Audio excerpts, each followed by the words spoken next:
Cell phone పట్టుకున్నావు. అయ్యా తమ్ముళ్ళారా చూడండి, మీరు సెల్ ఫోన్ పట్టుకున్నావు. ఎందుకు ఈ సెల్ ఫోన్ పట్టుకున్నాను? దీంతో పని ఏంటి? ఫేస్బుక్ ఓపెన్ చేశాను. దీంతో నాకు ఉపయోగం ఏంటి? వాట్సాప్ స్టేటస్లో ఏవేవో కానీ వీటితో నాకు ఉపయోగం ఏంటి? నో, ఇది నా సమయాన్ని తినేసేవి, నా సమయాన్ని వృధా చేసేవి. ఈ సెల్ ఫోన్తో ఇంతసేపు గడిపే కంటే బైబిల్ దగ్గర గడిపితే బాగుంటుందిగా, యేసయ్య పాదాల దగ్గర గడిపితే బాగుంటుందిగా, సువార్త పని నిమిత్తం గడిపితే బాగుంటుంది కదా. లేదు, పండుకున్నావు మంచం మీద. ఎంతసేపు పండుకుంటావు? ఎందుకు మంచం?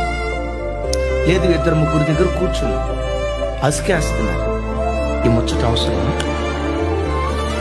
ఈ మాటలు అవసరమా? ఇంత విలువైన సమయాన్ని ఇలా వృధా చేయొచ్చా? జీవితంలో ఏది కోల్పోయినా పోగొట్టుకున్నా తిరిగి వెనక్కి తీసుకురాగలవు, కానీ వెనక్కు తీసుకురాలేనివి రెండు.